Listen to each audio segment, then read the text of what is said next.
गुरुर्ब्रह्मा गुरुर्विष्णु गुरुर्देवो महेश्वरः गुरुः साक्षात् परं ब्रह्म तस्मै श्री गुरवे नमः। नारायणं नमस्कृत्य नरं चैव नरोत्तमं देवीं सरस्वतीं व्यासं ततो जयमुदीरयेत्।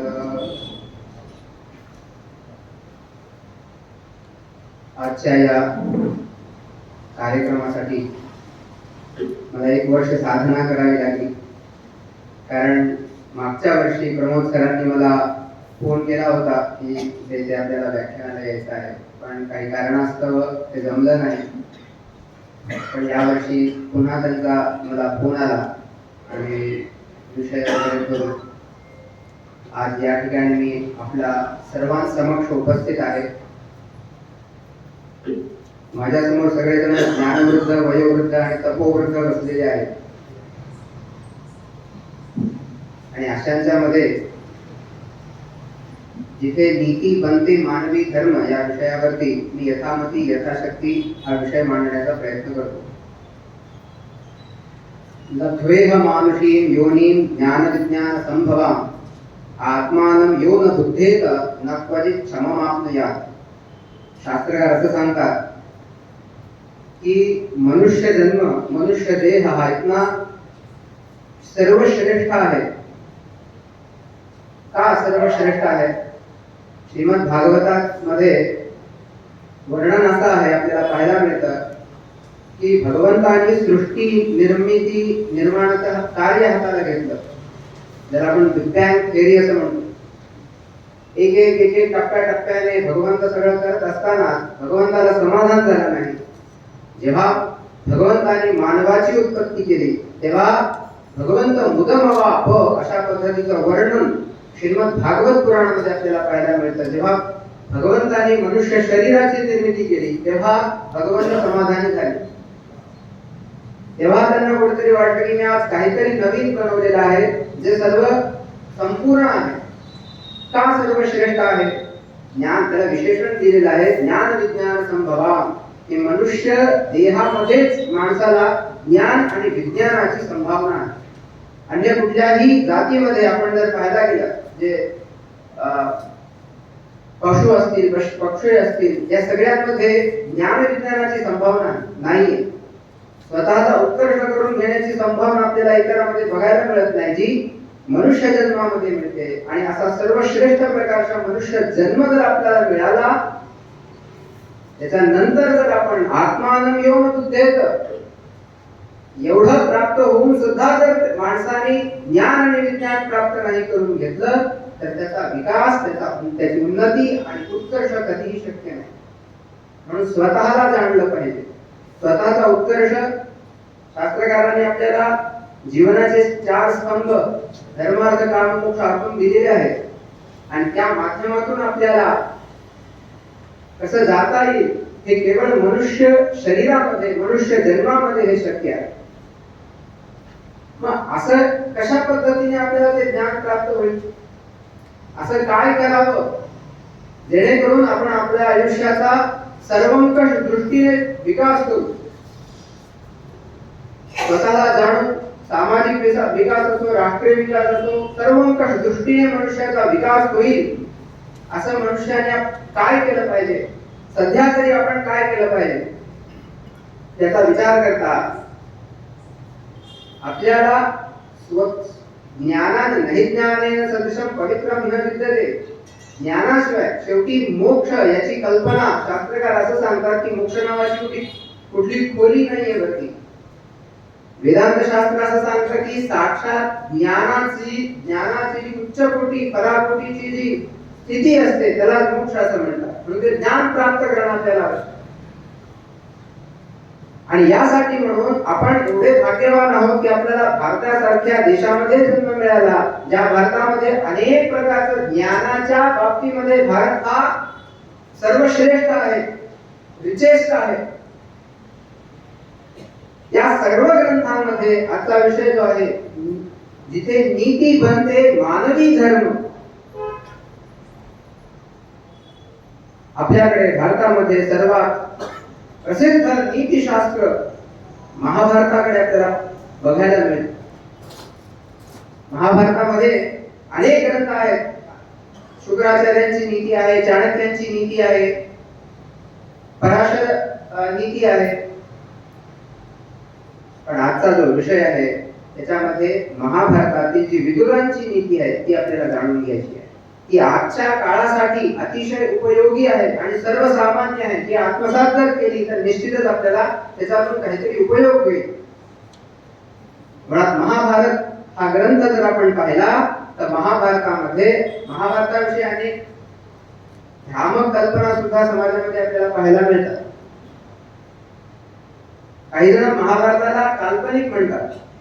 महाभारत हा ग्रंथ जो आहे हा काहीतरी व्यास महर्षींनी अतिशय सुंदर रित्या अलंकारांनी घडवून त्याला अतिशय सुंदर अशा पद्धतीचं कौरव आणि पांडवांचं युद्ध त्यांनी ग्रथित केलेलं आहे.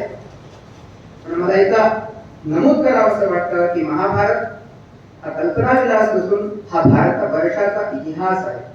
रामायण आणि महाभारत हे दोन्ही आपल्या भारतवर्षाचा घडलेला इतिहास आहे. महाभारतात जर आपण पाहिलं अनेक पर्व आहेत. त्या पर्वामध्ये जर आपण पाहिलं तर एवढी अमूल्य ज्ञानाचा ठेवा 1,00,000 श्लोक संख्या महाभारताची आहे. आजकाल आपण व्यास महर्षींनी काय 18 पुराणे त्यांचे जे करते आहेत ते व्यास महर्षी आहेत. आता सरांनी सांगितलं की व्यास महर्षींनी लिहिल्यापैकी असं कुठलंही नाही की विषय त्यांनी सोडला नाही. व्यासोच्छिष्टम जगत सर्वम, बाकीचं जे सगळं जग आहे ते व्यासोच्छिष्ट आहे. जे व्यासांनी सांगितलं तेच त्यांनी आधी करून सांगितलेलं आहे. 18 पुराण लिहिली. महाभारत एवढा कवी आज आपण पाहू आपण बघायला मिळतो की जास्तीत जास्त कवी किती लिहू शकतो? 100 कविता लिहू शकतो, एक 50-20 ग्रंथ लिहू शकतो. पण 1,00,000 श्लोक संख्या असलेला असा महाभारताचा ग्रंथ अतिशय सुंदर रित्या त्यांनी लिहिला आणि हा इतिहास आहे हे आपण भारतीय लोकांनी ते समजून घेतलं पाहिजे. रामायण आणि महाभारत हे आपल्या भारताचा इतिहास, त्याच्यापासून आपल्याला खूप काही शिकून घेता येईल. नीतींचा महाभारतामध्ये अनेक नीती आहेत. सर्वात महत्त्वाचं म्हणजे महाभारत एक असा वटवृक्ष आहे की ज्याने आपल्याला भगवद्गीतेसारखा अमूल्य फळ दिलेलं आहे. ज्या फलाचं रसपान आज विश्व करत आहे. आपण तर करत आहोतच, पण सारं विश्व सुद्धा करत आहे. असा हा वटवृक्ष. अनेक नीती, श्रीकृष्णांची नीती वेगळी, भीष्माचार्यांची नीती वेगळी, द्रोणाचार्यांची नीती वेगळी. काही घटनांच्या माध्यमातून, काही प्रसंगांच्या माध्यमातून त्या व्यक्तींनी आपल्या शिष्याला असो किंवा परिवारामध्ये आपल्या कोणी परिवारातील सदस्याला असो एक ज्ञानोपदेश दिलेला आहे. तो नीती म्हणून प्रसिद्ध आहे. अनेक प्रकारच्या नीती. त्याच्यामध्ये सगळ्यात महत्वाचा म्हणजे विदुरजींची नीती. विदुरजी जे आहेत ते मोठा अमूल्य रत्न या कौरवांना प्राप्त झालेला आहे. कौरव कुलामध्ये आलेला आहे आणि अशा नीतींचं सार सांगणारे असे आमचे विदुर काका. जिथे नीती बनते मानवी धर्म असं जर कुठं बघायचं कुठे आपण विदुर काकांकडे पाहिलं पाहिजे. विदुरजी जे आहेत ते नीती आणि धर्माचा संगम आहे. सगळ्यात पहिले आपण हे जाणून घेऊया की विदुरजी कोण आहेत. मुळात महाभारत कथा अशी सांगते की मांडव्य ऋषी होते. त्या मांडव्य ऋषींना एका राजाने विनाकारण जास्त शिक्षा दिली.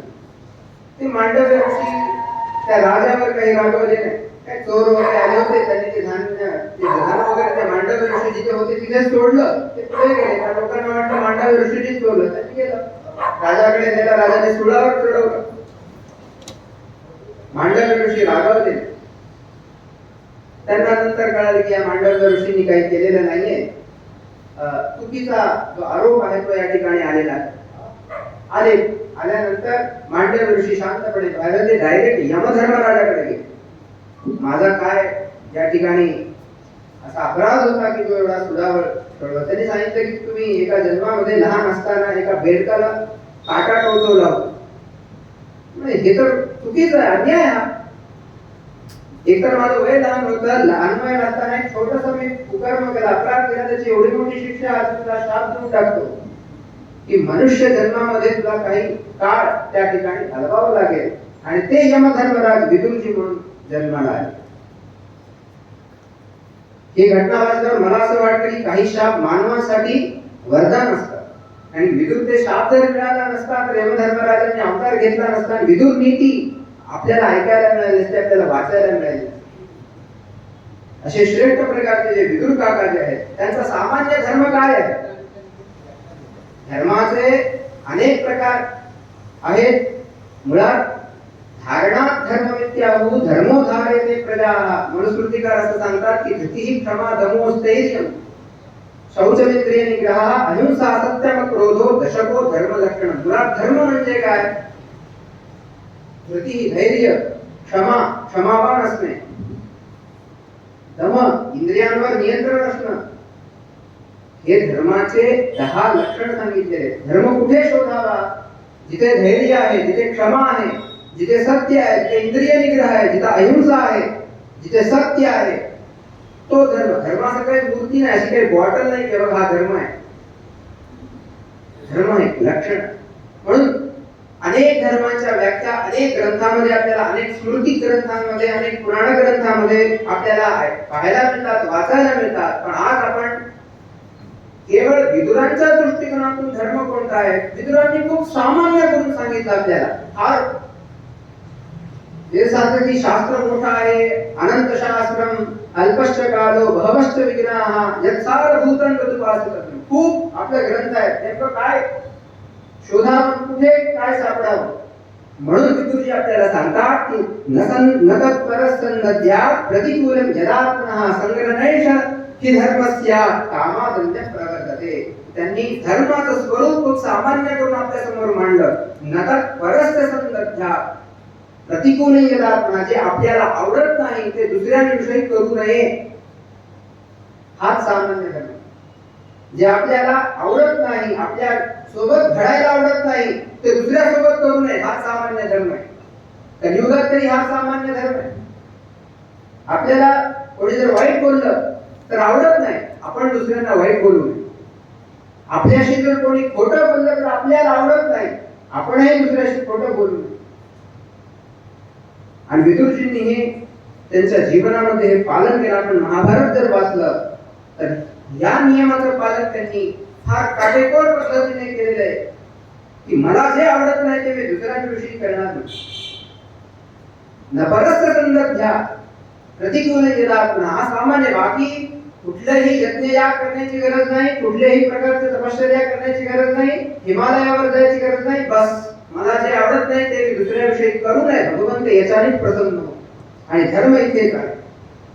असे धर्म सांगणारे विदुर काका, त्यांच्यापासून आपल्याला अनेक गोष्टी शिकायला मिळतात, अनेक नीती आणि धर्म शिकायला मिळतो. कोणता कोणता धर्म आणि कोणता कोणता गुण आपण त्यांच्याकडून शिकायला पाहिजे. सगळ्यात पहिला जर कोणता असेल तर त्यांचा स्वभाव.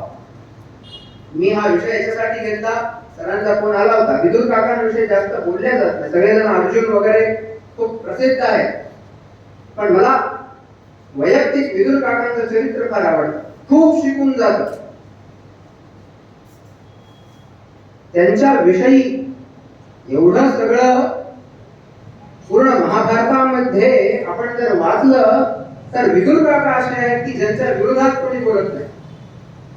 फक्त दोन, म्हणजे ते दुर्योधन आणि कर्ण जर सोडले ते उतावळे आहेत म्हणून ते बोलत राहतात.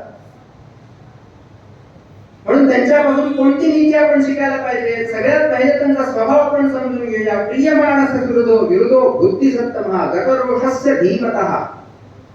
कसे आहेत ते? बुद्धिमान आहे. आणि खरंच महाभारतामध्ये सर्वात बुद्धिमान भीष्माचार्य आणि विदुर काका. व्यासांनी कसं महाभारत लिहिलेलं आहे बघा, की काही प्लस पॉइंट्स आणि मायनस पॉइंट जे आहेत ते अगदी बरोबर इकडे ठेवलेत, काही इकडे ठेवले. विदुरांसारखा बुद्धिमान माणूस पांडवांच्या जर पक्षात गेला असता तर मात्र बुद्धीचा नाश कौरवांच्या पक्षामध्ये झाला असता. धृतराष्ट्राने जपून ठेवलेले आपल्या त्या विदुरांना बुद्धिमान आहे. धर्मात नित्यस्य त्यांच्या जीवनाकडे जर आपण पाहिलं तर आपल्याला असं दिसेल की त्यांनी कधीही धर्माचा त्याग केलेला नाही. अर्थाचा त्याग, परत धर्म आहे म्हणून बाकीचं सगळं सोडून दिलं का ते नाही. राज्यकारभार पण राज्याविषयी जो काही सल्ला द्यायचा आहे, जे काही राज्याविषयी काम करायचं आहे ते सुद्धा त्यांनी बरोबर अगदी पार पाडलेला आहे. गतरोषस्य धीमता, अजून एक त्यांच्याकडचा गुण आहे तो म्हणजे गतरोषस्य धीमता. जो सगळ्यात महत्वाचा आहे की दुसऱ्यांविषयी ईर्ष्या किंवा दुसऱ्यांविषयी क्रोध त्यांच्या मनात नाही. प्रामाणिक सल्ला देतात, ज्याने विचारलं त्याला ते प्रामाणिक सल्ला देतात. आणि अशा प्रकारचं जे धृतराष्ट्राला अनेक वेळी त्यांनी प्रामाणिक सल्ला दिलेला आहे. त्यांचं सगळ्यात महत्वाचं त्यांच्या कडून जर घ्यायचं असेल तर ती सगळ्यात नीती म्हणजे राष्ट्रविषयक नीती. मुळात विदुरजी काका जे आहेत ते मोठे राष्ट्रभक्त आहेत. त्यांनी धृतराष्ट्राला अनेकदा संदेश देत असताना, सल्ला देत असताना सगळ्यात पहिल्यांदा राष्ट्राशी तुम्ही एकनिष्ठ राहा. पारिवारिक जे भांडणं आहेत ते चालत जाते, पण प्रजा फार महत्वाची आहे. त्यांनी सांगितलं की एव यज्ञ क्रियते परराष्ट्र विवर्तने स एव यज्ञ कर्तव्यो स्वराष्ट्र परिपालन. जेव्हा राज्य सांभाळायचं असतं, राज्य सांभाळत असताना शत्रू राष्ट्रांचा विचार केला पाहिजे. चाणक्यांनी संधी प्रकरण दिलेलं आहे आपल्या नीतीमध्ये. परराष्ट्राशी व्यवहार करताना जे काही 6 गोष्टी षट् असं त्याला म्हटलेलं आहे, त्या 6 गोष्टींचा विचार आपण केला पाहिजे. वेळोवेळी विदुर काका त्यांना सांगत असतात की परराष्ट्र विवर्तने, पहिल्यांदा शत्रू राष्ट्रात प्रबळ केलं पाहिजे. शत्रू राष्ट्रांविषयीचं जे धोरण आहे ते प्रबळ केलं पाहिजे. आपलं राष्ट्र सुरक्षित ठेवलं पाहिजे. रामदास स्वामींनी सुद्धा आधी सांगितलेलं की माणूस कसा असायला पाहिजे की त्याचा आधी तो आध्यात्मिक असला पाहिजे, दुसरे ते राजकारण. समाजाविषयी काही दृष्टिकोन असला पाहिजे, राष्ट्राविषयी काही दृष्टिकोन असला पाहिजे, तरच माणसाच्या जीवनाला काहीतरी अर्थ आहे. एव यज्ञ क्रियते, जो प्रयत्न दुसऱ्याच्या राष्ट्राला तो जर आपल्या अंगावर आला तर त्याला मारण्यासाठी, त्याच्यावर आक्रमण करण्यासाठी म्हणून जो प्रयत्न केला जातो तोच प्रयत्न स्वराष्ट्र परिपालने, स्वतःच्या राष्ट्राचं परिपालन करण्यासाठी सुद्धा एवढेच प्रयत्न केले पाहिजे. नाही तर स्वतःचं राष्ट्राचा विकास कसा करायचा हे माहिती नाही, पण दुसऱ्यावर मात्र आक्रमण करायचं हे चालणार नाही.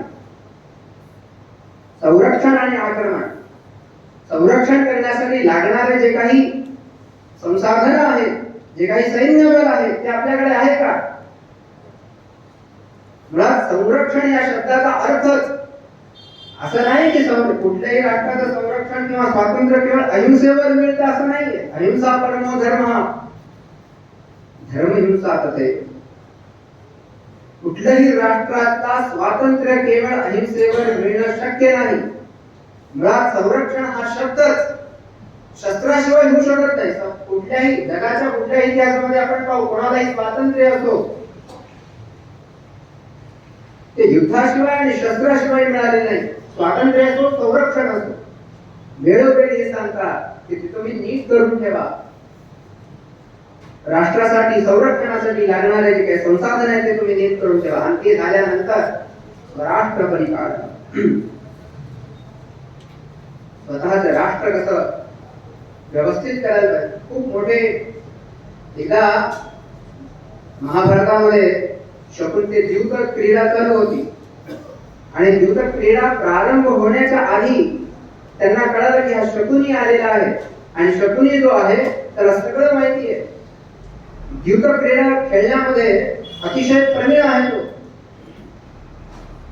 आणि जेव्हा त्यांची कर्ण, शकुनी मामा आणि दुर्योधन यांचं जेव्हा सर्व चालू होतं की आपण या ठिकाणी येऊया, असं तर राष्ट्र आपल्याला मिळणार नाही, हस्तिनापुराचं राज्य तर असं आपल्याला मिळणार नाहीये, आपण छलाने ते प्राप्त करून घेऊया, तेव्हा हे जेव्हा त्यांच्या लक्षात आलं तेव्हा सगळ्यात पहिले विदुर काका धृतराष्ट्राकडे जातात आणि ते सांगतात की हा शकुनीला जिथून आला तिथे पाठवून द्या पाहिजे, कारण की हा राष्ट्राचा ध्वंस करणार आहे, हा राष्ट्राचं विघटन करणार आहे, हा समाजाचं विघटन करणार आहे, आणि जो समाजाचं विघटन करतो, राष्ट्राचं विघटन करतो, त्याला पहिले जिथून आला तिथं पाठवून दिलं पाहिजे. हे शब्द विदुर काकांचे आहेत. ते किती राष्ट्रभक्त आहे. माझ्या राष्ट्राला काही, माझ्या समाजाला, माझ्या राष्ट्राला कुठल्याही प्रकारची हानी पोहोचता कामा नये, ही नीती. म्हणजे आपल्या जीवनामध्ये नीती म्हणजे काय? आपली पॉलिसी, की आपल्या जीवनाची दिशा. त्या जीवनाच्या दिशेमध्ये राष्ट्र सुद्धा असलं पाहिजे, समाज सुद्धा असला पाहिजे. म्हणून ते राष्ट्रभक्त आहेत. राष्ट्राचा जेव्हा विचार येतात तेव्हा सगळं सोडून ते पहिले येतात. दुसरा आहे प्रामाणिक सल्लागार. त्यांनी काय केलं मला सांगा? विदुर काकांना कुठे बसवलेले? कौरवांच्या पक्षात बसवलेले. विदुरांची जी विचारधारा आहे ती विचारधारा कौरवांच्या अगदी विरुद्ध आहे. पण विरुद्ध असून सुद्धा विदुर काका कधी भेळले नाही. संपत्तौच विपत्तौच महतामेक रूपता. ते म्हणाले नाही, मला हे सहन केलं पाहिजे आणि या सहन करण्याच्या माध्यमातून मी प्रामाणिक सल्ला दिला पाहिजे. वेळोवेळी जेव्हा श्रीकृष्ण शांती प्रस्तावासाठी येत होते, येण्याच्या आधी सगळं कौरव पक्षामध्ये कर्ण, भीष्म इत्यादी सर्व लोक जे आहेत ते आधी त्यांच्यामध्ये खलबत चालू होती. शांती प्रस्तावासाठी श्रीकृष्ण परमात्मा येत आहेत आणि आता संपत आलेलं सगळं. दुर्योधनाला सुधरे ना, तो म्हणतोय माझं राज्य तर जाईल, काहीतरी करावं, राज्य मिळालं पाहिजे. धृतराष्ट्र यांनी काय केलं? यांनी श्रीकृष्ण येतोय असं म्हणल्यानंतर मोठे मोठे त्याला चांगलं वाटावं यासाठी म्हणून अनेक भेटवस्तू, अनेक प्रकारचे ते रस्ते वगैरे त्याला जिथे बसवायचे ते अगदी मखमलीचं, सोन्याचं, चांदीचं मळवलेलं, खायला प्यायला अगदी छान असं अनेक भेटवस्तू एकत्रित केल्या. धृतराष्ट्राने विचारलं, हे काय करताय तुम्ही राजन? नाही, हा कृष्ण परमात्मा जेव्हा येईल तेव्हा आपण त्यांना हे भेटवस्तू देऊ. त्यांच्या मनामध्ये काय चालू होतं हे विदुर काकांना कळलं. विदुर काका म्हणाले, नतत्वं धर्ममुद्दिश्य तस्य वा प्रिय कारणात् एतद् दित्ससि कृष्णाय सत्येनात्मानमालभे. म्हणजे हे जे तुम्ही करताय ना, हे केवळ कृष्णाला तुम्ही देण्याच्या तयारीत आहे, त्याला कृष्णाला आपल्याकडे वळवण्याचा प्रयत्नात आहात. कृष्ण अशाने आपल्याकडे येणार नाही. धृतराष्ट्रांना वाटलं की कृष्ण जर आपल्या पक्षामध्ये आला तर पांडवांना यस्य नेता ऋषिकेशो यस्य योद्धा धनंजय, ही जी नीती आहे, हे जे वाक्य आहे, याला काही अर्थ उरणार नाही. तेव्हा कृष्ण जर आपल्यात आले तर निश्चितच आपला विजय आहे, म्हणून भेटवस्तू देऊ.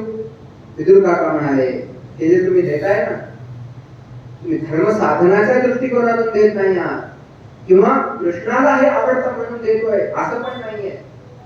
ह्याच्याने कृष्ण तुमच्या घरी पडणार नाहीये. पत्रम पुष्पम फलं तोयम यो मे भक्त्या प्रयच्छति. श्रीकृष्ण भक्तिप्रिय श्रीपती.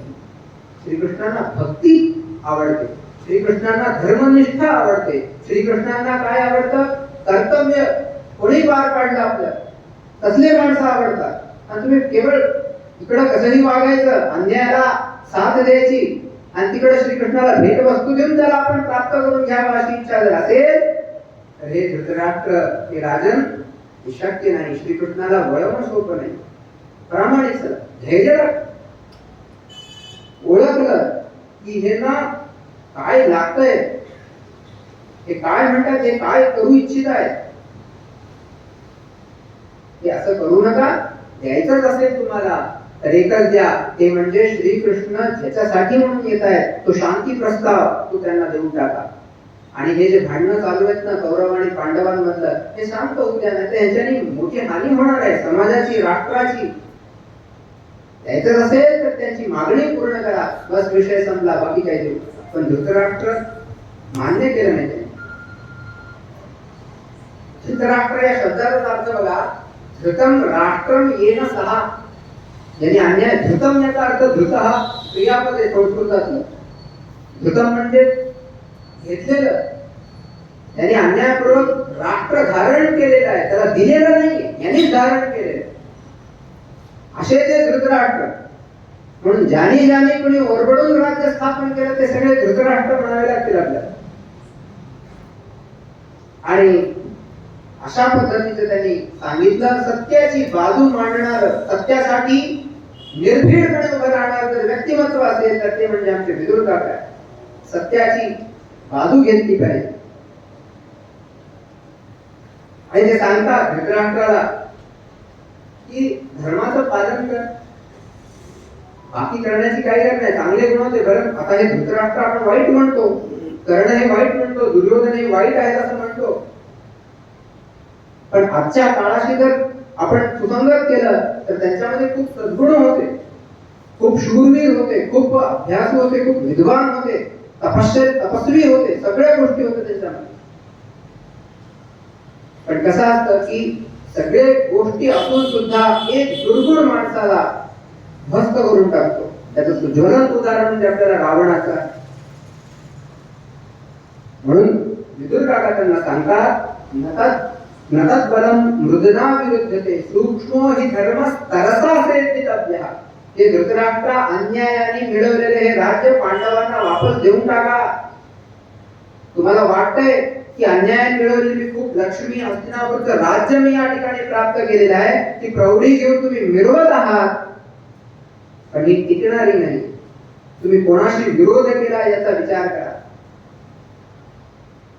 पितासी राजन पुत्रास्ते वृद्धत्वं शिशवः परे वर्तस्व पितृवत्तेषु वर्तन्ते तेहि पुत्रवत. तुम्ही पिता, ते पुत्र आहे. जसे दुर्योधन तुमचा मुलगा आहे तसे पांडव सुद्धा तुमचे मुलच आहे. पितासी राजन वृद्धत्वं शिशवः परे. तुम्ही वृद्ध आहात, बाकी शिशु आहे, छोटे मुलं आहेत तुमच्या समोरती. बरं, ते तुमच्याशी वाईट वागतायत का? आजही महाभारताच्या मूळ ग्रंथामध्ये तुम्ही जर पाहिलं तर धृतराष्ट्राचा अवमान पांडवांनी कधीही केलेला नाही. त्यांनी धृतराष्ट्रासोबत वडिलांसारखंच प्रेम केलेलं आहे, वडिलांसारखीच वागणूक दिलेली आहे. ते पुत्रासारखं वागतात, पण तुम्ही पित्यासारखं वागत नाही आहात. हे चुकीचं आहे. सोपं आहे का? विरोधी पक्षात राहून सुद्धा सत्तेत बसणाऱ्या माणसाची चुकी दाखवून देणं, दुसऱ्या दिवशी बडतर्फ होईल माणूस. पण विदुर काकांनी ते धैर्य दाखवलं की नाही, माझे जे काही दायित्व असेल, माझे जे काय असेल ते गेलं तरी चालेल, बेहत्तर आहे, पण मी सत्य आहे मांडणार. मला आकडून घेऊ द्या, सुडावर चढू द्या, काही होऊ द्या, निर्भीडता. म्हणून सत्यमेव जयते हे वाक्य मला असं वाटतं की ते अर्धवट वाक्य. सत्याचाच विजय होतो, अर्धवट वाक्य मी याच्यासाठी म्हणतो. आपण म्हणतो की सत्यमेव जयते, शेवटी सत्याचाच विजय होतो असं जे आपण म्हणतो ते खरे का? असे अनेक कोर्टातली प्रकरण आपण पाहिलेली आहेत. माझ्यापेक्षा तुम्ही जास्त ऐकलेली असेल, पाहिलेली असेल. जो माणूस सरळ आहे, साधा आहे, धर्माने वागणार आहे, सत्याने वागणार आहे, सगळ्यात जास्त त्रास त्याला झालेला आहे. अनेक पिढ्या बर्बाद झाल्या, पण विजय काही मिळालेला नाही. मग सत्यमेव जयते या वाक्याला काय अर्थ आहे? शेवटी सत्याचाच विजय होतो. तेव्हा विदुर काकांच्या नीतीची आवश्यकता आहे. ते म्हणतात कसं आहे, चूक आपली कुठे होते? सत्यमेव जयते, मी सत्यासोबत आहे. नुसतं सत्यासोबत राहणं महत्वाचं नाही. केवळ सत्यासोबत उभं राहून विजय प्राप्त होत नाही, तर सत्यासाठी झगडावं लागतं, सत्यासाठी युद्ध करावं लागतं, सत्यासाठी पराक्रम दाखवावा लागतो, मग कुठं सत्यमेव जयते. म्हणून रामायणामध्ये अनेक विशेषणांपैकी रामाचं एक विशेषण जर कोणतं असेल, रामं सत्य पराक्रमम. राम कसे आहेत? केवळ सत्यासोबत राहत नाहीयेत, ते सत्यासाठी पराक्रम करून दाखवतात, सत्यासाठी खस्ता खायला तयार. आणि चूक आपली इथं होते, आपण सत्यासाठी केवळ उभं राहतो पण खस्ता खायला तयार नाही. आपल्याला असं वाटतं केवळ मी सत्यासोबत आहे ना, ईश्वर माझा विजय प्राप्त करून देईल, ईश्वर अजिबात उलट पराभव देईल. मी सत्यासाठी आहे म्हणायचं पांघरून घेऊन जर झोपी गेलो, ईश्वर माझ्यासोबत येईल, कदापि शक्य नाही.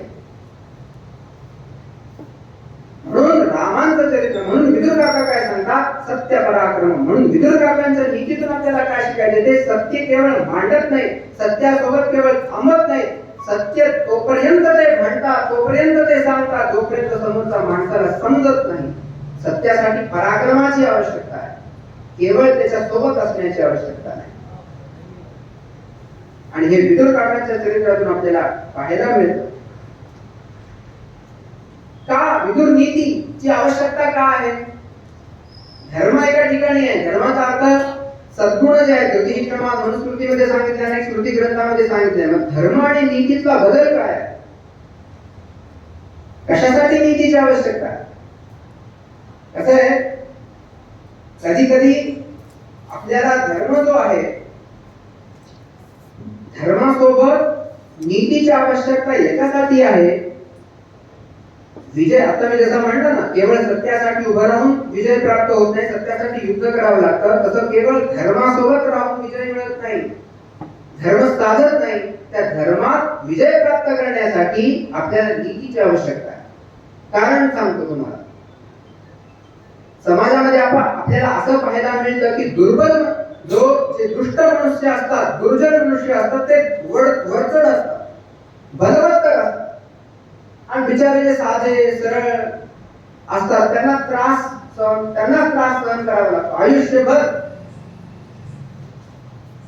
कारण की दुर्जन माणसाकडे न्याय, निस्वार्थता, धर्म, निष्ठा असे सद्गुण नसतात, जे सज्जन माणसाकडे असतात. आणि त्या सज्जन माणसाच्या त्या सद्गुणांचा फायदा घेऊन दुर्बल माणसं आपली पराक्रम जाय, आपला पराक्रम, आपली शक्ती दाखवतात. केवळ सद्गुण, याला गीतेमध्ये सद्गुण प्रवृत्ती असं आपण म्हणतो. आणि सत्य बोलावं, पण कुठपर्यंत? दुसऱ्याचा मरत असेल सत्य बोलणारी, तर तिथे सत्य बोलावं का? दुर्जन माणसं बलवत्तर ठरतात, मग तिथे आपल्याला नीतीची आवश्यकता भासते. म्हणून या ठिकाणी लक्ष्मी यथावर काय नीती सांगितले, आणि ही जीवनासाठी मी तरी वैयक्तिक मला ही नीती विदुरांची इतकी आवडलेली आहे की त्या मार्गाने जर आपण गेलो तर निश्चित अनेक प्रश्न सुटून जातात. काय सांगतात विदुरजी? यस्मिन् यथा वर्तते यो मनुष्य तस्मिन् तथा वर्तितव्यं सधर्मः मायाचारो मायया बाधितव्यः साधवाचारो साधुना प्रत्युपेयः. जो माणूस जसा आपल्याशी वागतो तसाच त्याच्याशी वागणे हा धर्म आहे. समोरचा मायावी असेल, राक्षस असेल, तर आपल्याला सुद्धा राक्षस व्हावं लागेल, आपल्याला सुद्धा मायावी व्हावं लागेल. समोरचा जर सज्जन असेल, साधू असेल, तर त्याची सेवा करून त्या सज्जन माणसाला आपलं केलं पाहिजे. ही नीती आहे. तर बघा, धर्म आणि नीती इथे गल्लत होते माणसाची. आपल्याला वाटतं की अरे अरे असं कसं, तो तर त्यांनी तसं केलं म्हणून आपण असं करावं का? मग असं जर आपण करत नसू तर आपल्याला पराभवाला प्राप्त व्हावं लागेल. अशा अनेक उदाहरणं महाभारतात, अनेक पुराणांमध्ये नवे नवे आजकाल समाजामध्ये पण पाहायला मिळतात. यस्मिन् यथा, जो जसा आहे, शठम प्रति शाठ्यम, टेट फॉर टेट, ही पॉलिसी आपल्याला अवलंबावीच लागेल. आणि हीच पॉलिसी, हीच नीती रामदास स्वामींनी सुद्धा आपल्या दासबोधातून वेळोवेळी सांगितलेली आहे. पण आपल्यामध्ये काहीतरी अहिंसेचं जे भूत आपल्या अंगात घुसलेलं आहे की नाही, त्यांनी तसं केलं म्हणून आपण असं करायला पाहिजे, हे कितपत योग्य आहे? हीच तर नीती आहे. श्रीकृष्ण हेच तर समजून सांगतात. म्हणून श्रीमद भागवतामधले श्रीकृष्ण वेगळे आणि महाभारतातले श्रीकृष्ण वेगळे. महाभारतातले श्रीकृष्ण हेच सांगतात, कर्णाला जेव्हा मारायचा होता, अनेक म्हणतात की अन्याय झाला कर्णावरती, अन्यायाचा अवलंब करून कर्णाला मारलं, काही चुकीचं केलं नाही कर्णासोबत. श्रीकृष्ण सांगतात की त्याचा रथचक्र जो आहे तो भूमीत जाऊ लागला होता, आणि तेव्हा कर्ण सांगतो नविमुंचन्ति शस्त्राणि शूरा साधु कलाज्ञाः. त्वं च शूर तमो लोके साधु वृत्तश्च पांडव. हे शब्द कर्णाचे, तू शूर आहेस आणि सात सज्जन माणसं असं मारत नाही. तेव्हा श्रीकृष्णांना संताप आला. ते ताड करून म्हणाले, आता धर्म आठवतोय. जेव्हा द्रौपदीचं वस्त्रहरण करताना तो दुःशासनाच्या वशामध्ये पडलेली ती द्रौपदी जेव्हा खेचून आणत होते तेव्हा आठवला नाही धर्म. त्या भीमसेनाला अन्नामध्ये विष टाकून खाऊ घातलं, साप आणले विषारी त्याला चावायला, तेव्हा आठवला नाही धर्म. वदे धर्मस्तदागता, तेव्हा कुठे गेला होता तुझा धर्म? आज आठवतोय. म्हणून कबीरजी एका ठिकाणी म्हणतात, दुखमे सुमीरण सब करे, सुखमे करे न कोय. जो सुखमे सुमीरण करे तो दुःख काय तो आहे. दुःखामध्ये सगळ्यांना धर्म आठवतो, देव आठवतात, भगवंत आठवतो, मंदिर आठवतात, तीर्थक्षेत्र आठवतात. सुखामध्ये मात्र कोणाला आठवत नाही. पण सुखामध्ये जर आपण धर्माचं, कर्तव्याचं पालन केलं तर दुःखच कशाला येईल. ही नीती विदुरांची, जशास तसं वागणं हे आपण शिकलं पाहिजे. हे आपल्या समाजानं शिकले पाहिजे, हे आपल्या राष्ट्रानं शिकले पाहिजे. एवढे अतिरेके आले, अतिरेके येऊन त्यांनी आपल्याला मारलं, भारतामध्ये घुसून मारलं, पण नाही त्यांनी तसं केलं म्हणून आम्ही असं वागावं का? मग पुढं वाहतात समोरचे AK-47 घेऊन येतात, तुम्ही फुलांचा वर्षाव करणार. यस्मिन यथा वर्तते यो मनुष्य तस्मिन् तथा वर्तितव्यं सधर्म. हा धर्म आहे आणि हे श्रीकृष्णांचे शब्द आहे, विदुर काकांचे शब्द आहे. म्हणून नीतीची आवश्यकता आहे. आणि असं जर वागलं तर धर्माने वागणाऱ्या माणसाला, सत्याने वागणाऱ्या माणसाला विजय प्राप्त होईल. पांडवानां धृतं राज्यं धार्तराष्ट्रैः महापदैः पुनः प्रत्याहतं चैव न दैवात् भुजसंश्रयात्. पांडवांचं हरलेलं राज्य त्यांना अशा शोषितपणामुळे मिळालं नाही. त्यांना बाहुबलाचं तेजच दाखवावं लागलं, युद्धात लढावं लागलं. म्हणून या ठिकाणी नीतीची आवश्यकता आहे. कसं आहे, मी जसं सांगितलं की मनुष्य शरीर आपल्याला मिळालेलं आहे. आपण जर एखाद्या बाजारपेठेमध्ये गेलो, एखादी इलेक्ट्रॉनिक गॅजेट विकत घ्यायचं म्हटलं, जातो, काही फ्रीज असतो, AC असतो, कूलर असतो. गेल्यानंतर बाय डिफॉल्ट आपल्याला त्याचं एक मॅन्युअल मिळतं की ते कसं वापरायचं, AC कसा वापरायचा, त्याचे नियम असतात त्याच्यामध्ये, त्या मॅन्युअल मध्ये. आणि घरी आल्यानंतर आपण ते फॉलो करतो आणि आपलं जे काही AC असो काय असो ते व्यवस्थित इन्स्टॉल करतो आणि लावतो. हे जर फॉलो नाही केलं तर आपलं प्रोडक्ट जे आणलेलं आहे घरी ते चालणार नाही. म्हणून मॅन्युअल फॉलो करणं हे जसं तिथे आवश्यक आहे तसं या शरीराचे सुद्धा मॅन्युअल आहे, या जीवनाचे सुद्धा काही मॅन्युअल आहे. ते कोणते मॅन्युअल आहे? ते म्हणजे आमचे शास्त्र आहे. ते शरीर ज्यांनी निर्माण केलं त्यांनी सुद्धा एक मॅन्युअल तयार करून ठेवलेलं आहे. आपण त्याकडे लक्षच देत नाही. आणि लक्ष न देता त्यांनी जे नियम सांगितले तेच आपण पाळले नाही तर ह्या प्रॉडक्ट मधून जे आउटपुट आपल्याला पाहिजे ते मिळत नाही. आउटपुटची तर आवश्यकता आहे. म्हणून एक ठिकाणी मस्त सांगतो माणूस की ना, पुण्यस्य फलमिच्छन्ति पुण्यं नेच्छन्ति मानवाः पापस्य नफाफलमिच्छन्ति पापं कुर्वन्ति नित्यशः. लोकांना पुण्याचं फल पाहिजे पण पुण्य नको, पापाचं फल नाही पाहिजे पण पाप मात्र रोज करायला पाहिजे. पाप याचा अर्थ कर्तव्याचं पालन अपालन, तसं नाही. म्हणून जे नियम ज्याच्यासाठी म्हणून घालून दिलेले आहेत ते नियम त्याच्यासाठी पालन जर केले तर त्याचा आउटपुट आपल्याला प्राप्त होईल. तसं मनुष्य देहाचं जर कुठलं मॅन्युअल असेल तर ते म्हणजे आपले शास्त्र आहे. आणि आजच्या युगासाठी अतिशय उपयुक्त असं जर कोणतं असेल तर ते म्हणजे नीती, विदुरांची नीती अप्रतिम आहे. म्हणून ही नीती आपल्याला धर्मात, म्हणून भीष्माचार्यांचं बघा, धर्म म्हणून कधी कधी काय होतं, माणसाला इतका अहंकार वाढून जातो. युधिष्ठिराचा प्रसंग आहे की अश्वत्थामा हतो हतः प्रसंग आपल्याला माहितीये की अश्वत्थामा मेला असं म्हणून सांग कृष्णाने आदेश दिला. बरं, धर्माचं गंतव्यस्थान, धर्म ज्याच्यासाठी पालन केला जातो ते साक्षात परमात्मा युधिष्ठिराला सांगतात की तू असं म्हण.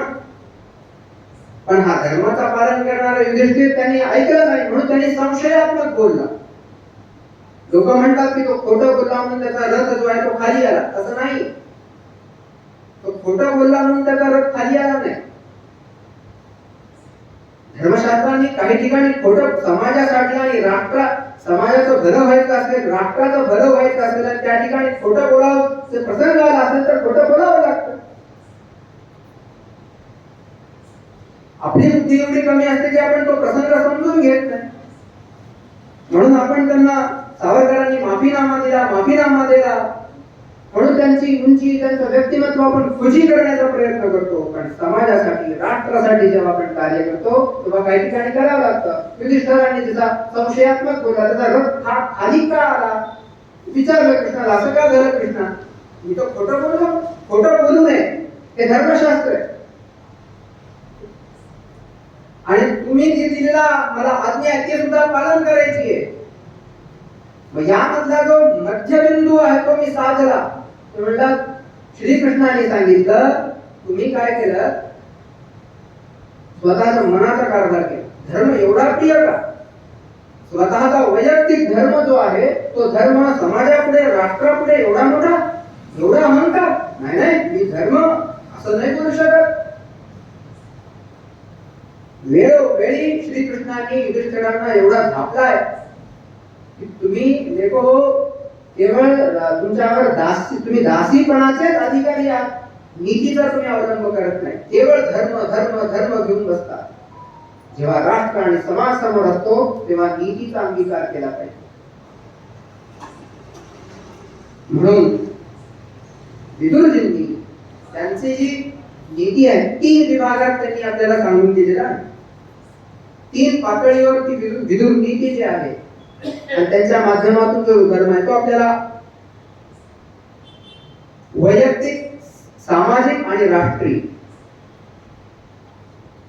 आणि ते श्रीकृष्णाचे मोठे भक्त होते, आध्यात्मिक, पण काही त्यांचा अध्यात्म सुद्धा सामाजिक दृष्टिकोनातून होता.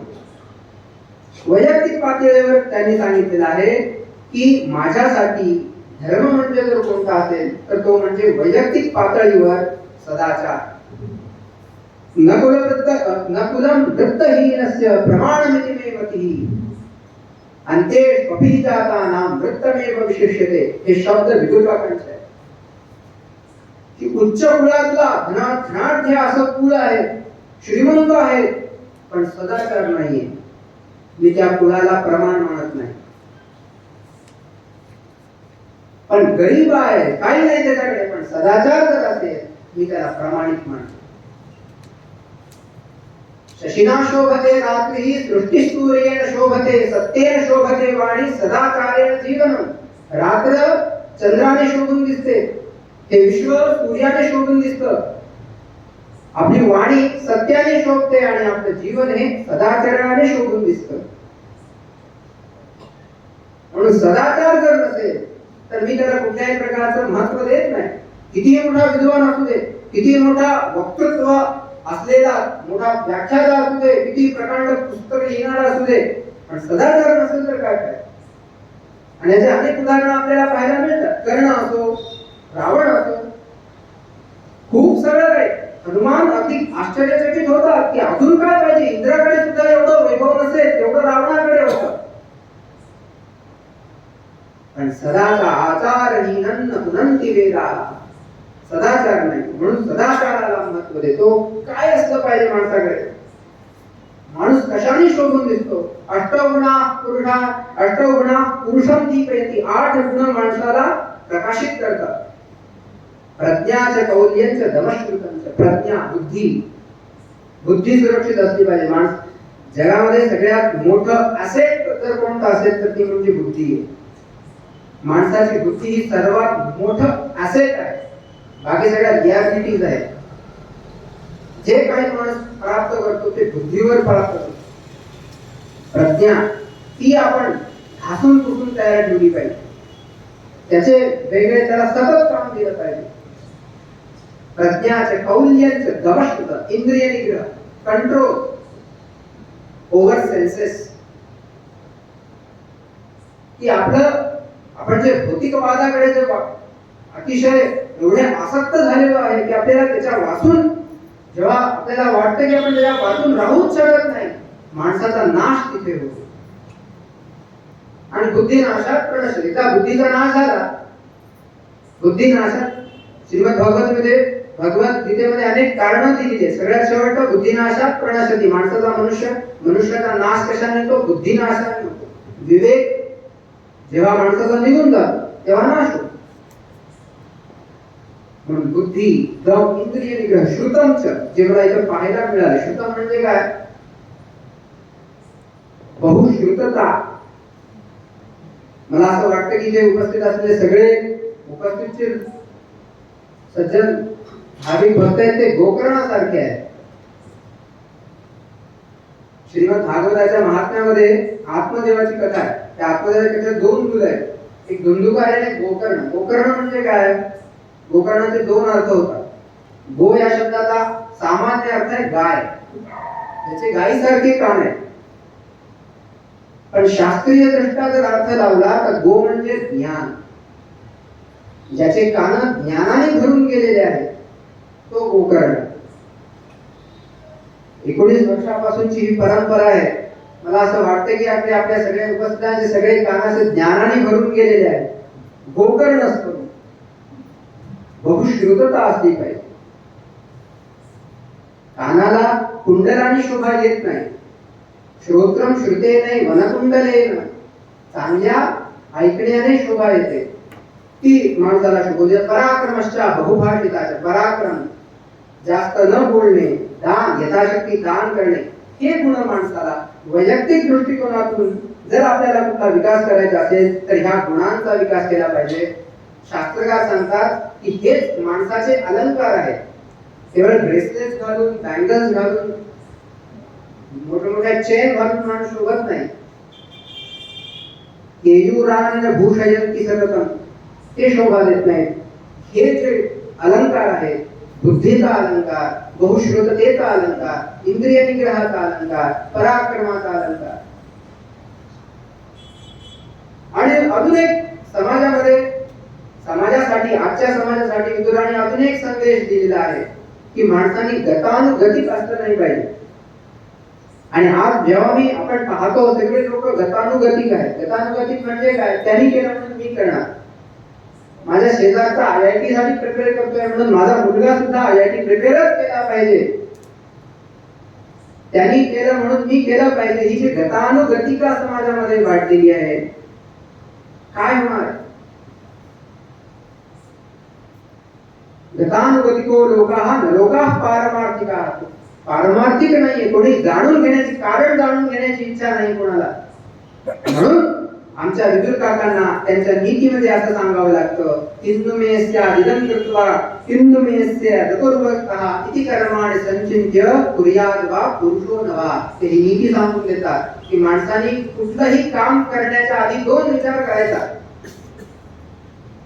आणि मग ते काम करावं का नाही करावं ते आपण आपलं ठरवायचं. किन्नुमेस्या इदं कृत्वा, हे अमुक अमुक काम केल्यानंतर मला काय फळ मिळेल, आणि हे जर काम मी नाही केलं तर त्याचा परिणाम काय होईल, त्या दोन गोष्टींचा जर विचार केला, बलवत्तरता, लाघव आणि गौरव ज्याच्यामध्ये आहे ती गोष्ट आपण स्वीकारावी.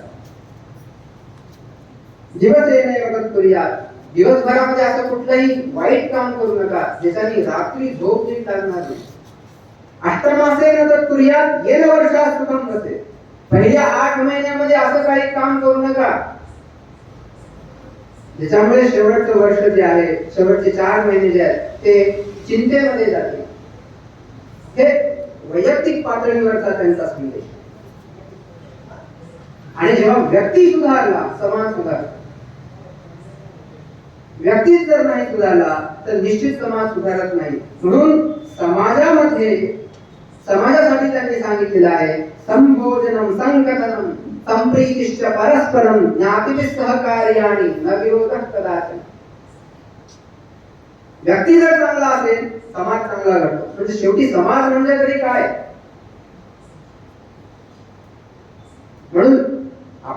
विदुरांचं चरित्र जर पाहिलं, विदुरांकडे जर पाहिलं, काय स्वच्छ प्रतिमेचा माणूस आहे, त्याग राखणार नाही. आणि जेव्हा ते समाजासाठी विचार करतात, जेव्हा विदुरांची नीती समाजासाठी कार्य करते, सांगते, आपला संदेश देते, तेव्हा विदुर काका सांगतात की समाजामध्ये काय केलं पाहिजे. आपण असाच वैयक्तिक जे काही नियम आपण पाळल्यानंतर समाजामध्ये संबोधन झालं पाहिजे, एकत्रित भोजन झालं पाहिजे, सुखदुःख एकमेकांना सांगितलं पाहिजे, संप्रीतिष्ट परस्पर प्रेम स्नेह एकमेकांना दिला पाहिजे, दिल्याने वाढतो. ज्ञातीने सहकार्य आणि न विरोधक कथन. हे धृतराष्ट्र तू विरोध करतोय. कोण आहेत पांडव? तुम्ही तर वृद्ध आहात, ते शिशु आहेत, तुमचेच मुलं आहेत, विरोध का करतात? बरा नाही. ज्याला स्वतःचा उत्कर्ष करून घ्यायचा आहे, अगदी वैयक्तिक पातळीवरती जरी उत्कर्ष करून घ्यायचा असेल तर आपल्याला समाजासोबत राहिल्याशिवाय पर्याय नाही. आपला समाज जर सुधारला तर निश्चित आपण सुधारू. तेव्हा त्यांना विरोध करता कामा नये, त्यांच्या सोबत राहणे. तुमचा जो काही धर्म आहे तो खरा. एकदा का समाजामध्ये आपण आलो, समाज म्हणून काहीतरी ध्येय असलं पाहिजे, समाज म्हणून काहीतरी एक लक्ष असलं पाहिजे. जसं वैयक्तिक लक्ष असतं की मी IIT करणार, IIT केल्यानंतर मला अमुक नोकरी लागणार, मी एवढे पैसे करणार, असा एक रोड मॅप वैयक्तिक पातळीवर तयार असतो. तसा समाज म्हणून आपला काय रोड मॅप आहे, राष्ट्र म्हणून आपला काय रोड मॅप आहे की आमचा समाजाने हा टप्पा गाठलेला आहे, त्याच्या पुढचा टप्पा आम्ही काय गाठू, त्याचा विचार हा झाला पाहिजे. आणि आपण व्यक्ती म्हणून जर नाही करणार तर समाज नावाची अशी कुठली काही व्यक्ती नाही किंवा एक खोली नाही की जिथे सगळं घडेल. सामाजिक ध्येय, राष्ट्रीय चरित्र, सामाजिक चरित्र हे निर्माण झालं पाहिजे. आणि विदुर काका लहानपणापासून सगळ्यांमध्ये हेच कोरण्याचा प्रयत्न करतात. वैयक्तिक काही गोष्टी बघू नका. माणसाकडे समाज कार्य करत असताना आपल्याकडे एक असा गैरसमज आहे, म्हणजे गैरसमज म्हणता येणार नाही, पण आपण असं एक गणित धरून चालतो. अहो मला समाज कार्य, आपल्याला प्रत्येकाला कम्फर्ट झोन मध्ये समाज कार्य करण्याची इच्छा असते. मला जर काही इच्छा पोहोचत नसेल तर मी मदतीला येईल, तर मी समाजामध्ये कार्य करायला येईल. कम्फर्ट झोन मध्ये राहून करेल. पण हे शक्य आहे का? समाज कार्य याचा अर्थ की तुम्हाला खस्ता हा स्वीकारावाच लागतो. समाजाचा मानापमान, वैयक्तिक मानापमान हा स्वीकारावा लागेल, सहन करावा लागेल. ते सगळं सोडून आणि जेव्हा तुम्ही कराल तो ती खरा समाजसेवाच आहे. मला काही न इजा होता जर मी केलं तर मला त्याच्यापासून केला असतो, तुम्हाला खूप मदत केली असते, पण मला त्याच्यामध्ये वेळ जातो माझा, मला इकडे जायचंय, तो वेळ द्यावा लागेल. म्हणून या आजकाल कसं झालं की आपण समाजासाठी देखावा झालेला आहे की समाजकार्य करतो असं सोशल मीडियावर पण प्रात्यक्षिक दाखवतो. पण त्या सगळ्यांना स्वच्छ शब्दात विदुर काका सांगतात की त्यजेत कुलार्थे, त्यजेत एकं कुलस्यार्थे, ग्रामस्यार्थे कुलं त्यजेत, कुलं जनपदस्यार्थे, आत्मार्थे पृथ्वीं त्यजेत. सगळं परिवारामध्ये राहून परिवाराच्या पारविक सुख सुविधा सगळं भोगून आपल्याला समाज कार्य करायचं शक्य नाही. विदुर काका सांगतात तुम्हाला त्यागाची आवश्यकता आहे. परिवारामध्ये जर एकामुळे परिवार तुटत असेल तर त्या एकाचा त्याग करा. तुमच्या एका परिवारामुळे जर गाव तुटत असेल तर त्या परिवाराचा त्याग करा. परिवार सोडा तरच तुम्ही समाजासाठी कार्य करताल. अयोध्येश्वर व्यक्ती गणना लघुचेतसा उदार चरितानां तु वसुधैव कुटुंबकम्. हा माझा आहे, हा तुझा आहे, हे अशी छोट्या प्रकारची गणना छोटे बुद्धीचे लोक करतात. उदार चरितानां तु वसुधैव कुटुंबकम्. मी ज्या परिवारात आहे, मला आता शहरासाठी काम करण्यात, राज्यासाठी जर काम करायचं असेल तर केवळ माझ्या शहराचा विचार करून चालणार नाही. देशाचा जर भलं करायचं असेल, देशसेवा करायची असेल तर केवळ मला राज्याचा विचार करून चालणार नाही. आत्मा आणि शेवटी स्वतःचा उद्धार करण्यासाठी या पृथ्वीचा सुद्धा त्याग करायला सांगितले. आणि अशी समाजसेवा जर आपण केली, आपल्याला कम्फर्ट झोन मध्ये हे शक्य नाही. लोकांना एकत्रित आणायचंय, समाजाला एकत्रित आणायचं, हे शक्य नाही. मग ते कसं करायचं? जसं की व्यक्तीच्या माध्यमातून समाज, व्यक्ती आपला झाला तर पुढे काहीतरी आहे. एकदा काय झालं, व्यक्तीशिवाय समाज होऊ शकत नाही, एकत्रित होऊ शकत नाही. एक घरामध्ये वडिलांना खूप मोठं काम आलं होतं, प्रोजेक्ट मध्ये इतके बिझी होते त्यांना काही, आणि त्याचा जो छोटा मुलगा होता त्यांना फार त्रास देतो. त्याला शांत बसवलं, त्याला खेळणी दिली खेळायला, सगळं दिलं, तो काही ऐकायला तयार नाही. त्याचं डिस्टर्ब करणं चालू, खायला दिलं नाही त्या गोष्टी आणून दिल्या. आता करावं काय, यांना तर काम करायचं होतं वडिलांना. त्यांनी काय केलं, एक भारताचा नकाशा होता, तो नकाशा फाडला, त्याचे काही तुकडे केले, त्यासमोर टाकून दिले, त्याला जोडून दाखवा, मी माझं काम होईपर्यंत हा नकाशा व्यवस्थित झाला पाहिजे. वडिलांना वाटलं या निमित्ताने त्याला लवकर जमणार नाही, वेळ जाईल, माझंही काम होईल. पोराने ते स्वीकारले, घेतले त्यांनी ते सगळे तुकडे, नकाशाचे केलेले तुकडे त्यांनी घेतले. इकडं त्याच्या वडिलांचं पण काम व्यवस्थित चालू झालं. एक काही वेळ झाला, काही वेळानंतर त्या पोराने जशाचा तसा नकाशा आणून दिला, अगदी जशाचा तसा. वडिलांना आश्चर्य वाटलं, अरे असं कसं शक्य, मी तर त्याचे खूप तुकडे केलेले होते, वाटलं अजून वेळ घेतली, हे कसं शक्य झालं तुला? तो म्हणाला, बाबा तुम्ही जो नकाशा मला दिला होता मी त्याला रोज बघतो, रोज त्याच्याशी खेळतो. मी भारताचा नकाशा, भारताचे राज्य जोडले नाही, त्या नकाशाच्या मागे एक माणसाचं चित्र होतं, आणि माणसाचे कुठले अवयव कुठे असतात ते मला माहिती होतं. मी माणूस जोडत गेलो, देश आपोआप जोडला गेला.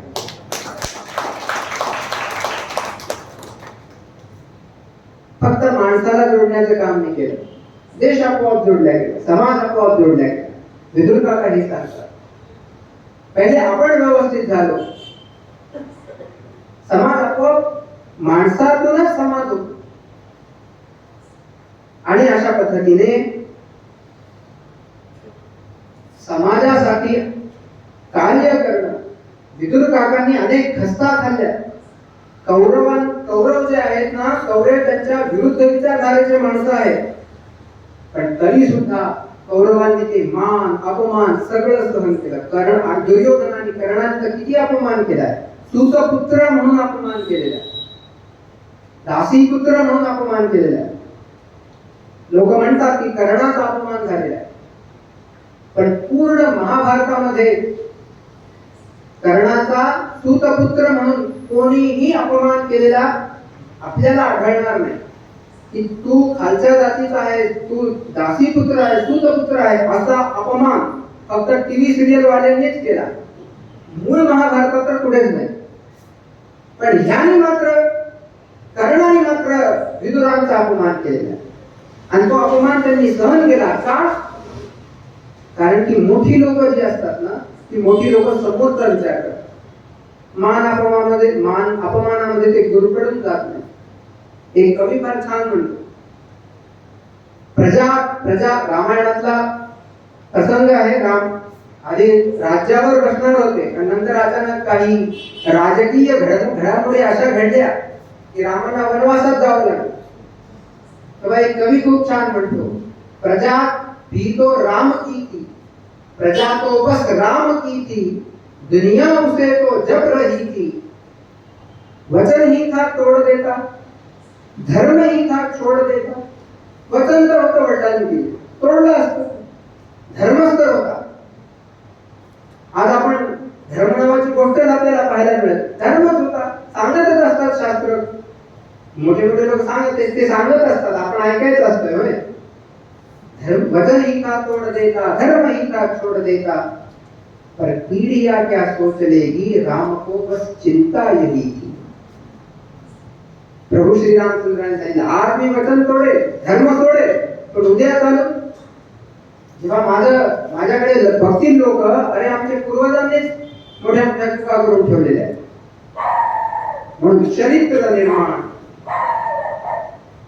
विदुर काकांनी स्वतःचं वैयक्तिक चरित्र, सामाजिक चरित्र आणि राष्ट्रीय चरित्रावर फार भर दिलेला आहे. चरित्र निर्माण तेजस्वी त्याच्यासाठी काय खस्ता काय झालं. अहो त्या दुर्योधनाने तर अपमान केला. शेवटी त्यांना दासी पुत्र आहे, तुला काय कळत आहे, तू तुझ्यासारख्या तेड्याने असं काही सांगू नये मला, त्या युद्धामध्ये तू काय लढणार आहेस का. शेवटी जेव्हा विदुरांना कळालं की हे ऐकतच नाही पोरगा, तेव्हा मात्र आपलं धनुष्य त्यांनी कोणाच्या पायावर ठेवलं, धृतराष्ट्राच्या पायावर ठेवलं. निघालो म्हणजे बास झालं. ढळढळीत विनाश समोर दिसतो आहे, तरी सुद्धा या धृतराष्ट्राचे डोळे उघडत नाही. पुत्र मोहापायी मोठा नाश ओढवणार आहे. पुत्र मोहापायी अनेक नाश ओढवलेले आपल्याला आजही पाहायला मिळतात. ते महाभारतापासून आलेले.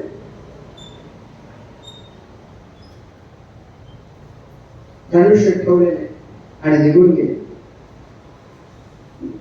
जे सांगेल ते सत्य सांगेल, मी राहो अथवा न राहो, पण माझं प्रामाणिक कर्तव्य. ते अनेक ठिकाणी म्हणतात मी सल्लागार आहे आणि सल्लागाराचं कर्तव्य सत्यम ब्रूयात प्रियम ब्रूयात न ब्रूयात सत्यम प्रियम. जे काय ते खडसावून सत्य सांगितलं पाहिजे, प्रिय बोललं पाहिजे, हितकारी सांगितलं पाहिजे. आजकाल हिताचं सांगणारे माणसं दुर्लभ आहे. गोड बोलणारे माणसं आपल्याला खूप पाहायला मिळतात. म्हणून अतिविनयम धूर्त लक्षणम असं एक वाक्य आपल्याला पाहायला मिळतं. जो अतिशय विनयकारी असतो तो तिथं काहीतरी शंकेची दाट शंका असते. जे सांगेल ते खरं सांगेल, जे सांगेल ते नीतीला अनुसरून सांगेल, धर्माला अनुसरून सांगेल. पटत असेल तर घ्या. ऍडजस्टमेंट नाहीये, ते तडजोड नाहीये. माणसाने आयुष्यामध्ये विदुर काकांकडून आपल्याला हे शिकायला मिळतं की जीवनात कुठलीही तडजोड चालेल, पण नीतीशी आणि धर्माशी तडजोड नाही. आज आपण नीतीशी तडजोड केलेली आहे, धर्माची पण तडजोड केलेली आहे, पण काही ठिकाणी धर्म पाळतो पण नीती पाळत नाही, पॉलिसीज नाही आपल्याकडे. आपण कसं राहायचं, टिट फॉर टॅट, शठम प्रति शाठ्यम आचरे, यस्मिन् यथा वर्तते यो मनुष्यः. श्रीकृष्ण स्वतः सांगतात, ये यथा मां प्रपद्यन्ते तां तथैव भजामि. जे मला जसं भरतात मी तसं त्यांना भरतो. आपण म्हणतो नाही ते कसेही करू द्या, आम्ही मात्र छानच राहू. मग पराभव असतो का.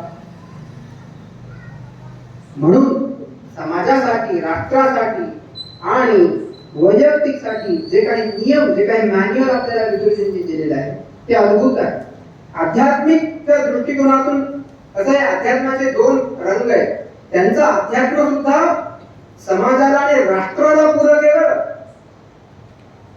अध्यात्माचे दोन भाग, अंतरंग आणि बाह्यंग. बाह्यंग यज्ञ आदी करणं, षोडशोपचार पूजा वगैरे करणं इत्यादी बाह्यंग आहे. पण विदुरजी बाह्यंगाला महत्व देत नाहीत, अंतरंगाला महत्व देतात. ते म्हणतात सत्यम रूपम श्रुतम विद्या कौल्यम शीलम बलम धनम. स्वर्गाला प्राप्त होण्यासाठी द्वार कोणते जर असतील तर ते आहे सत्य, धर्माचं पालन, कर्तव्याचं पालन. सिग्नल तोडून पूजेला बसतोय, दुसऱ्यांच्या घराचे फुलं चोरून आणून स्वतःच्या घराच्या देवाला वाहतोय, त्याला काय अर्थ. इकडे पूजा करत असताना 10 जणांना शिव्या देतोय, यांनी असं केलं त्यांनी तसं केलं असं म्हणत पाणी टाकतोय. विदुरजी याला महत्व देत नाही. विदुरजी अंतरंगाला महत्व देतात. आणि नरकाचे द्वार कोणते आहेत, काम क्रोध असते. 3 गोष्टी, 3 मार्गावर मनुष्याने जाऊ नये. आध्यात्मिक क्षेत्रामध्ये, समाज क्षेत्रामध्ये त्रिविधम नरक असते द्वार नाशनमात्मा. 3 द्वार सांगितले नरकाचे. काम क्रोध तथा लोभा. काम क्रोध आणि लोभ. तुम्ही कुठलाही इतिहास उघडून बघा, कुठलाही पुराण उघडून बघा, मग त्याच्यामध्ये ज्या मनुष्याचा नाश झालेला आहे तो केवळ आणि केवळ काम क्रोध आणि लोभाने झालेला आहे. म्हणून हे विदुरांचं चरित्र, म्हणून हे विदुरांची जी नीती आहे ती नीती आपल्याला वैयक्तिक पातळीवर कसं वागायला पाहिजे, सामाजिक पातळीवर कसं वागायला पाहिजे, राष्ट्रीय पातळीवर कसं वागायला पाहिजे याचं मॅन्युअल ठरवून देते. आणि जाता जाता या सगळ्या विदुरांच्या नीतीचा एकच संदेश आहे जो विदुर काकांनी आपल्या सर्वांसाठी दिलेला आहे. ते म्हणतात की धर्म हा ग्रंथात नसतो तर तो आचरणात असतो. धर्म हा कुठल्या ग्रंथात नाही, आचरणातून दाखवला पाहिजे. म्हणून मोठे मोठे जे लोक असतात ना विदुरांसाठी, ते काही धर्म लिहून ठेवत नाही, शास्त्र लिहून ठेवत. तायव स्वैरकथाः तायव शास्त्राणि भवन्ति. त्यांच्या स्वैरकथाच हे आपले शास्त्र होऊन जातात. म्हणून युधिष्ठिराने एक प्रश्न विचारला की का भीष्माचार्याला दिशा कोणती चांगली. भीष्माचार्याने उत्तर दिलं संतोदी. संत ज्या दिशेने गेले ती दिशा चांगली. विदुरजी ज्या दिशेने गेले, विदुरजीची नीती ज्या दिशेने गेली ती दिशा आपल्या सर्वांसाठी, मनुष्य म्हणून, समाज म्हणून आणि राष्ट्र म्हणून हितासाठी आहे, उत्कर्षासाठी आहे. म्हणून जिथे नीती बनते मानवी धर्म, जिथे म्हणजे या विदुरांच्या ठिकाणी, विदुर नीतीच्या ठिकाणी त्या दोन गोष्टींचा बॅलन्स जर आपण आपल्या जीवनामध्ये केलं तर निश्चितच आपला उत्कर्ष होईल, असं विदुरजींच्या चरित्रातून, विदुरजींच्या नीतीतून पाहायला मिळतं. हा विषय मांडण्यासाठी मला या ठिकाणी एवढ्या खूप मोठा व्यासपीठ आहे. या व्यासपीठावर मला बोलण्याची या ठिकाणी संधी दिली, हा माझ्यासाठी एक फार मोठा मानच आहे असं मी समजतो. निवृत्त अभियंता मंडळाचे सगळे सन्माननीय सदस्य, इतर सगळे सन्माननीय सदस्य, उपस्थित सर्व श्रोतृवर्ग, गोकर्ण स्वरूप अशा प्रकारचे सगळे ज्ञानवृद्ध आहेत, तपोवृद्ध आहेत, वयोवृद्ध आहेत, त्या सगळ्यांना मी धन्यवाद देतो. या ठिकाणी तुम्ही एक तास माझे विचार तुम्ही ऐकले, विचार तुम्ही सहन केले, त्याबद्दल त्या सर्वांना धन्यवाद. या आयोजकांना धन्यवाद. एवढे बोलून मी माझं विदुरांचं चरित्र जे आहे हा विषय या ठिकाणी थांबवतो. कृष्ण भगवान की जय.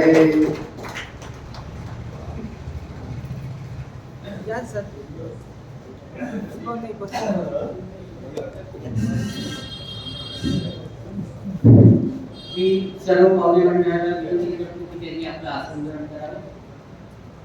धन्यवाद जोशी सर, अतिशय मूल्यवान त्यांनी आपल्याला व्याख्यान दिलेलं आहे.